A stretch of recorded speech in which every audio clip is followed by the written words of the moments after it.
press conference will just be starting in a few minutes, and keep the noise down. Thank you very much. So hello, welcome to the 2023 Andrew Mexico City E-Prix Drivers Press Conference, first one of the season, exciting to be back, I'm sure you will agree guys. On stage we have Lucas di Grassi from Mahindra Racing, Pascal Wehrlein from Heuer Porsche Formula E team, and Stoffel Vandoorne from Penske. Starting with you, Stoff, Mr. Reignant champ.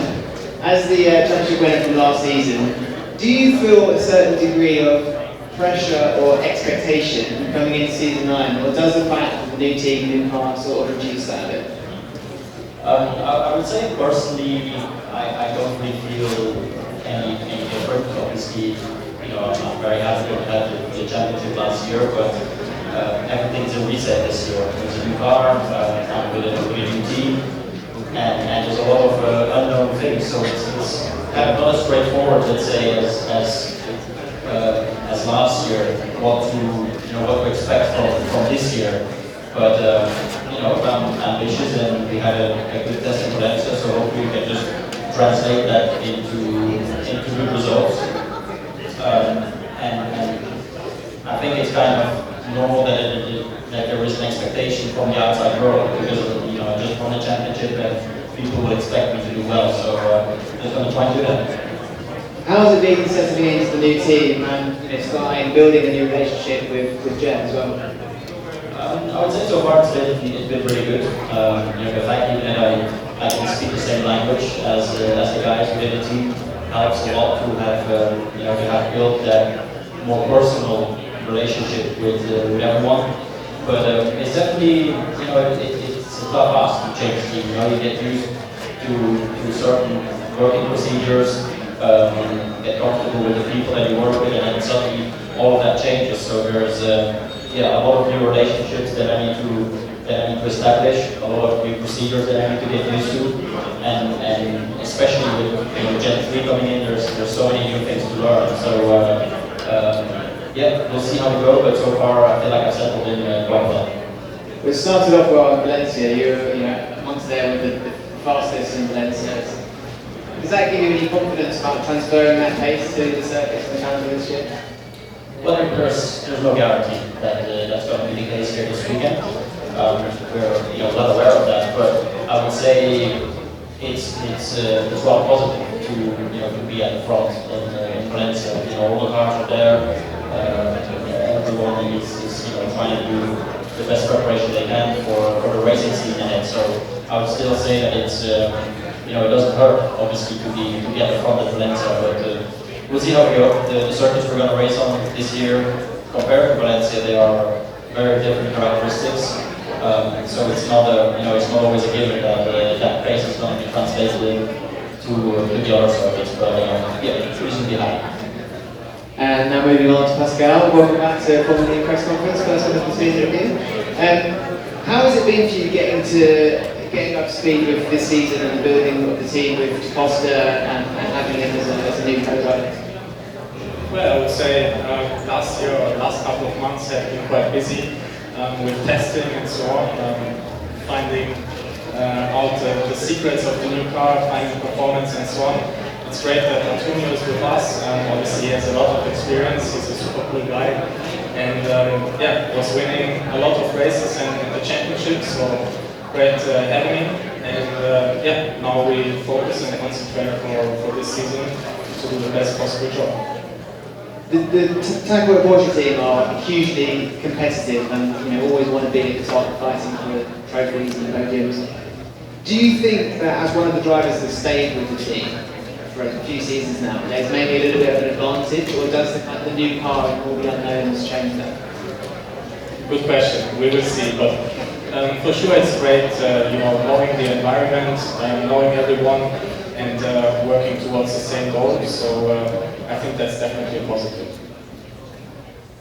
Here in Mexico, you've always had good performance. You've always been competitive here. 2 pole positions, 2019, 2022, and of course your team's first win here last season. How confident, going into this season with so many unknowns, that you can replicate that same performance?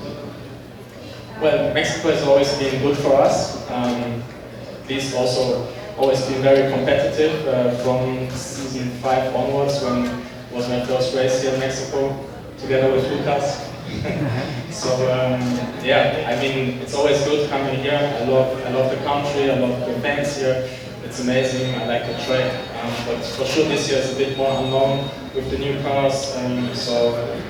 First time with these cars on the track, trying to find the right setup, and yeah, we go from there. And Lucas, I've seen you already sizing up the trophies and found it to be a nice stand. It's a huge milestone for you actually, because we talked in Seoul about you having the 100th race and the 1,000th point. Now it's your 101st race. How do you reflect on that achievement and the experience of being one of the most experienced and successful drivers in the grid? Well, first of all, good afternoon everyone. It's always a pleasure to be here in Mexico. I think it's a great start of this season for this new generation of cars. Yeah, I mean, I've been in every single Formula E race so far, and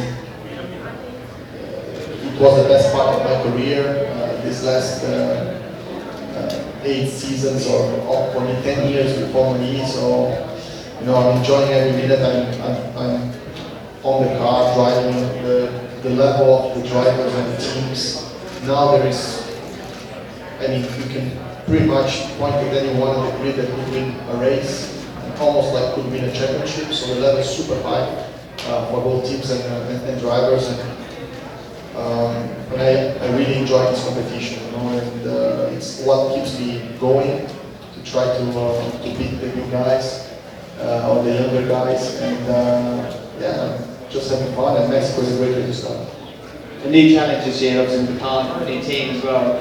In a couple of months' time, we've got a home race, Sao Paulo. Everyone's really excited to race in Brazil. But for Mexico City, it's always been a bit of a kind of a happy hunting ground for you, hasn't it? You've had some great races here, some great news. What is it about this place that seems to work for you?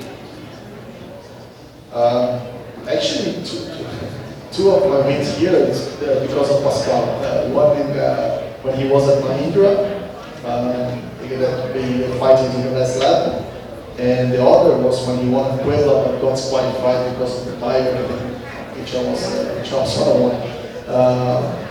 So I don't think it's different. I think it's just Mexico is normally the racing is it's very good. There are overtaking points. Not that sure with Gen 3 how much overtake opportunities there will be, but I think it's the only traditional racetrack that we race, which is wide. You have some runoff areas. A little bit, well, very different from Riyadh, for example, in terms of how you approach certain corners. But again, very difficult on energy management and very technical. So I hope we just can get a good result here and move on to the next round. And in terms of driver experience of racing here and the experience you've had from racing here, you've now done it Gen 1, Gen 2, Gen 3. What's so special about racing in front of Mexican fans? Well, for me, again, this race is the best. The Mexico fans, I even said to Alberto this morning, said that we could have had just a Mexican championship. 6 races in Mexico would not be on that. I would agree. So the race here is very good. The Mexican fans, you feel the standings, you can feel the atmosphere. You know, you walk around, people asking for autograph, pictures. It's how a lot of the places we go, Formula E is still kind of unknown, it's still growing. Here it feels that it's full on since first year. Podium amazing, tens of thousands of people. So Mexico is always great, and I think to start the season and to have the new generation car here for the first time it's a great place to be. Final question for each of you before we move to questions from the floor. I've heard a bunch of you throughout the previous months saying that the Gen 3 car is more physical to drive. It takes a lot more strength to do it. Did you learn that in enough time to be able to change your training routines to be able to deal with that? Starting with you, sir? I don't train. Yeah, you do. A little bit. Come on, I've seen it on Instagram. Yeah, that's only for the Instagram. No, I mean, I wouldn't say it's day and night compared to Gen 2. It's just the steering wheel. Because of the front motor, that is, I don't know, it's more weight or different forces on the front axle. It makes the or the design of the suspension that is a little bit different, that it makes it quite heavy on the steering wheel. But I wouldn't say it's you know, kind of out of the window or something. It's still, you know, still quite similar to what we had in Italy. Pascal, firstly, do you agree, but also, do you think the added altitude challenges here might even add to that, make it a bit harder? Well, first of all, you need to know that we don't have power steering, so the cars are definitely, let's say, heavy on some tracks. For example, London, really tight and twisty corners and with a lot of grip on the inside. The steering gets super heavy, so I think there was no driver which was not exhausted after London race. And yeah, this year's cars, Gen 3 cars, are a bit more physical to drive on the steering, but I would say it's not an issue. Yeah, that's it. Lucas, have you had to change anything in your training, or especially for Mexico, where the altitude can make things a bit more tricky? Not changing, no. Yeah, just a standard. I think people have to understand that the Formula E races are relatively short, so 45 minutes. But the steering for me is the heavy steering motorsport. That tried from the GT3, GTM cars, they have power steering, LMP, they also have power steering. In Formula 2, probably it's something like this.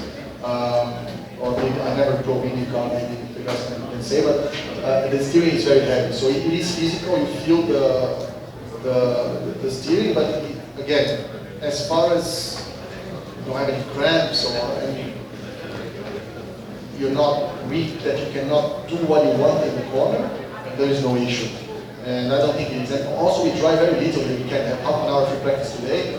Tomorrow by 2 o'clock we finish. So it's by 2:45.